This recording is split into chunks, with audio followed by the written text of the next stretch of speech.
Les recherches sur le pollen que mènent depuis plusieurs années les botanistes permettent de reconstituer les paysages végétaux du passé, afin d'interpréter au mieux la végétation actuelle.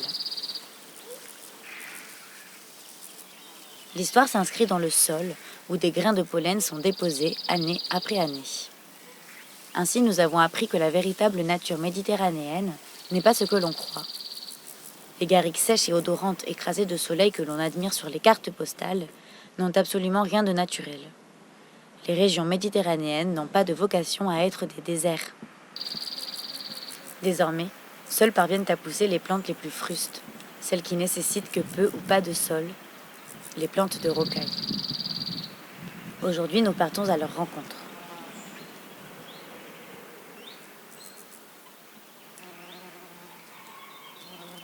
La flore des calanques, plutôt rase et buissonnante, connaît une formation en peau de léopard, c'est-à-dire une alternance de cailloux et d'un peu de végétation. Elle est soumise à un vent violent et une salinité importante très agressive, le piétinement des hommes et la pollution des embruns.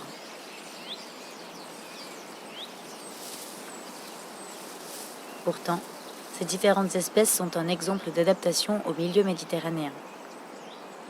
Pour se protéger, elles recèlent de secrets. Des racines très longues qui vont puiser l'eau en profondeur et qui sont capables de stocker les polluants que l'on retrouve sur le littoral, évitant ainsi leur dilution dans l'air et l'eau. Le port en boule, pour protéger les racines du soleil et garder l'humidité. Le développement de petites aiguilles qui captent également l'humidité. La pilosité qui forme une couche de protection au froid et au chaud. La crassulescence qui a la capacité à se gorger d'eau.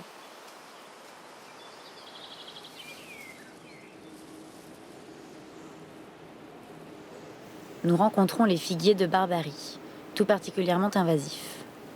Cette espèce occupe beaucoup d'espace, prenant ainsi la lumière, ce qui ne permet pas aux plantes qui se trouvent sous elle de pousser.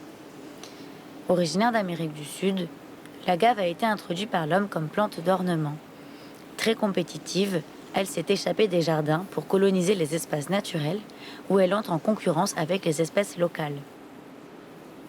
On peut citer également la griffe de sorcière et la luzerne arborescente.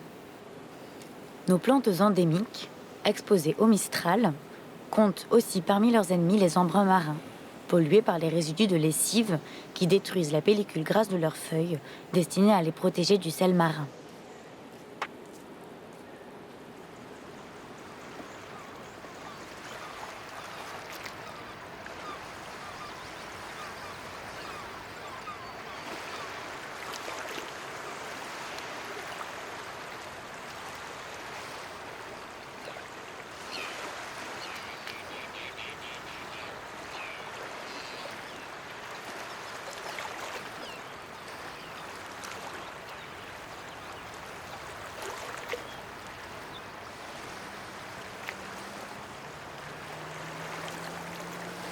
J'ai apporté un livre blanc, comme le ventre des mouettes.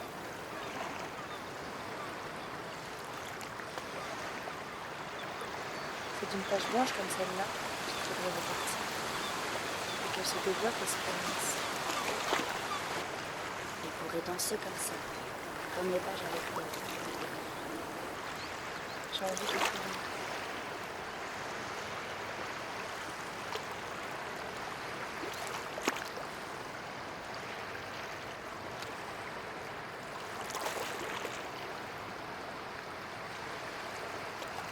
Est-ce que tu veux qu'on écrive un poème? Oui. Sourire. Douleur. Regarde le auditeur. Sourire. Douleur.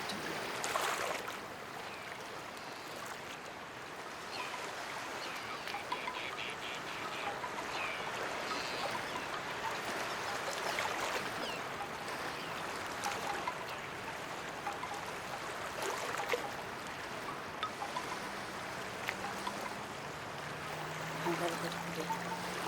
Encore un peu.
Les volutes endormis retrouvent leur envol.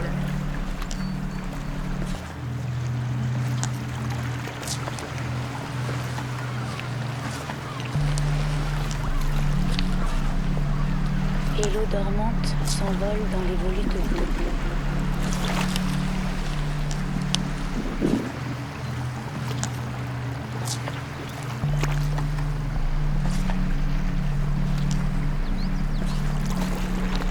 Bleus sont les sourires endormis.